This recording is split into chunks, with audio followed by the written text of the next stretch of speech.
Padişahning yangi kiyimi. Burun-burunasida bir podshoh o'tgan ekan. U yangi kiyimga bakmu amroq bo'lib, butun puliga kiyimni kiydi ekan. Uning o'rnidagi hech qanday ish bilan kori yo'q bo'lib, u sirtlarga ziyoratga chiqmaydi ekan. Bu podshoh faqat yangi kiyim kiygandila buni boshqalarga ko'rsatish uchun ko'cha aylanadi ekan. U boshqa podshohlarga o'xshash majlis ochmaydi ekan. Uni izlagan kishilar uni har qachon kiyim ishkovining oldidan topalaydi ekan. Bir kuni boshqa bir davlatdan ikki tikkuchi bu shaharga kelibdi. Ular to'xtamasdan o'zlarining dunyodagi eng chiroyli kiyimlarni tikalaydiganligi haqida bu etishga boshlabdi. Ularning aytishicha, kalvalar yoki hamoqat kishilarga ular tikkan kiyimlar ko'rinmaydigan bo'lib, faqat aqlli odamlarla bu kiyimni ko'ra oladi ekan. Podshoh bu gaplarni anglab o'ylanib qopdi. Bu qoltis esil kiyimga. Agar moshundaq bir kiyimim bo'lsa, o'ltimda kimning kalvash ekanligini o'ng'ayli bilib olmam dem. Demak, donolar bilan do'tlar mana men tapla oshkora bo'ldigan bo'ldi. Bu kiyimni tezdan kiyishim lozim. Shuning bilan u heliqi ikki tikkichiga nurg'un oltin berib, ularni tezdan bu kiyimni tikishga buyuribdi. Oltinlarni olgandan keyin bu ikki tikkichi bu ajoyib kiyimni tikish uchun oldi bilan raxt to'qish lozimligini aytibdi va dastagahda raxt to'qiyotgandek qiyofatda ish boshlabdi. Ular rahma aldirash ishlaydi ekan, ammo amaliyotda bo'lsa ular hech nima qilmaydi. Tikuvchilar bu ajoyib kiyimga ishiltish uchun to'xtamasdan eng esil yipaklarni va kollak oltinlarni so'raydi ekan. Podshoh bu narsalarni avatib bergandan keyin ular buning hammasini o'zlarining xurjiniga solar ekan. Ammo har kuni yarim kechagacha quruq dastagahning oldida o'tirib qattiq ishlayotgan qiyofatda quruq harakatlarni qiladi ekan faqat. Tikuvchilar kiyimni qandoqroq tikayotgandi? Berib ko'rib baxmaymi? Bir kuni podshoh shunday o'ylab qopti. Ammo dört kishilarning bu kiyimni ko'rolmaydiganligi haqidagi gap yodiga kelib, yana ishqilinib qopti. Boshqalar meni dört ishkan deb o'ylab qolsa bo'lmaydi-da. Men degan podshoh tursa. Shuning bilan u tikuvchilarning qanday ishlayotganini ko'rib yiqishga bir kishini avatmoqchi bo'ldi. Chunki bu ajoyib kiyim to'g'risidagi gaplar allaqachon butun mamlakatga pur ketgan ekan. Shundaqla hamma kishi tonish bilishlarining va qo'shnilarining dono yoki ahmoq ekanligini bilishni bakmo orzu qilar ekan. Mening sodiq vazirim bu ishga eng loyiq. Men shuni avatay deb o'ylabdi podshoh. U cho'qim bu kiyimning qandoqroq tikilganligini bilalaydi. Uning ko'zi o'tkir. Bu ishga uningdan muvofiq kishi yo'q. Shuning bilan uning yoshnab qolgan sodiq vaziri ilqi ikki tikkuchi qattiq ishlayotgan yerga beribdi. Qarisi ular quruq dastagah oldida to'qimchilik qilayotgan ekan. Ular nima qilayotgandi? Uni ko'rib yoshnab qolgan vazirning ko'zlari piyoladek chekchib ketibdi. Bu dastagahda yib turmoq uning soyasimi ko'rinmaydi.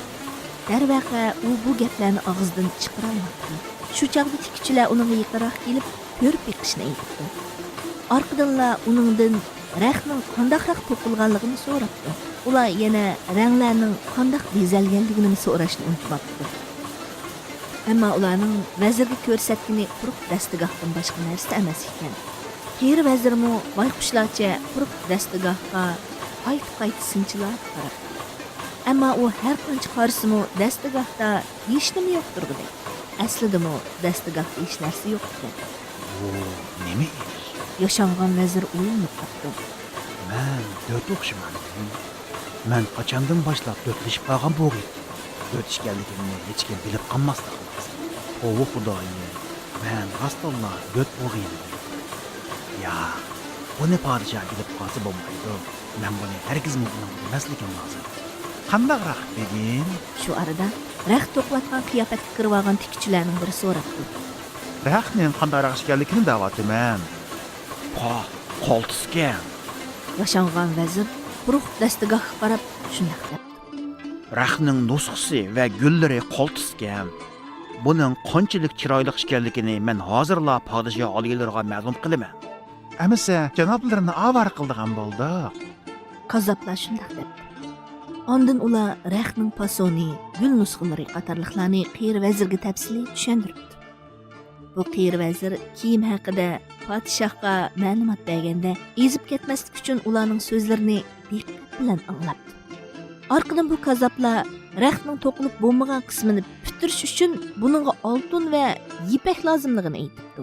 Ular oltin va yipaklarni xurjunga silib, quruq dastigoh oldida yengivashdan jiddiy to'qimachilikqa kirishib ketdi. Ular oxiri bir kuni butun shaharga xizmatning tamomlanganligini jakalab Ey Yohannos! Padişah şagirdlerinin yeni tayyor oldu.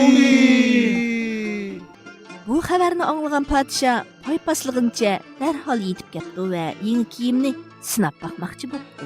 Kazzablar bo'lsa podshohni ko'ribla qo'llarida bir narsa ko'tarayotgan qiyofatda uning oldiga keldi. Mana bu padişah alaylarının kambili. Mana mavu şarpa, mana bu bolsa to'n. Bu kiyimler shunchalik yengil ki, uni kiygan odam uning hech qanday eg'irini his qilmaydi. O'rtadagilar barhaq deyishib, tangli cho'qon ko'taribdi. Garchi ulardan hech kim hech nimani ko'rmagan bo'lsin. Shuning bilan podshoh yeshinib yangi kiyimni kiymoqchi bo'ldi. Kazzablar bo'lsa, uningga kiyim kiydirgandek harakatlarni qildi. Podshoh u yoqqa, bu yoqqa o'rilib, to'xtamasdan aynakka qarabdi. Padişahımızın yeni kiyimi nima degan qolsiz? Nima degan yarashqan ha? Hamma odam shunday deyishibdi. Nima degan qoltis mahorat bu? Bu haqiqatan bu qoltis shahona libos bo'pti. Men tayyor bo'ldim. Bir chog'da podshoh to'lib. Podshoh egiz soyvan ostida mag'rur qadam tashlab minibdi.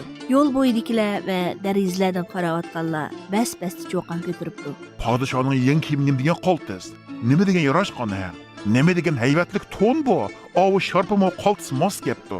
O'zlarining do't ekanligini bildirib qo'ymaslik uchun hech kimmi o'zlarining hech narsa ko'rmaganligini og'zidan chiqaramadi.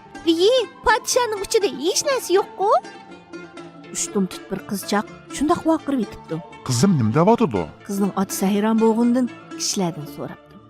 Ammo qizchaqning gapi birdamda quloqdan quloqqa yetibdi. Voy, rasululloh podshoh yolg'onchi ekan u. Kishilar tushma-tushdan tovlabdi. Kishilarning nima deyotganligini anglagan podshoh qanday qilishni bilmay turibli qoldi. Ammo bu degan katta murosim tursa, buni qandoqmi to'xtatib qo'yg'ili bo'lsin. Shundaq bo'lsa-mu, podshohning yenidagi vazirlardan hech kim bir narsa deyishga petinamabdi. Lekin ularning hammasi podshohning yalang'och ekanligini biladi.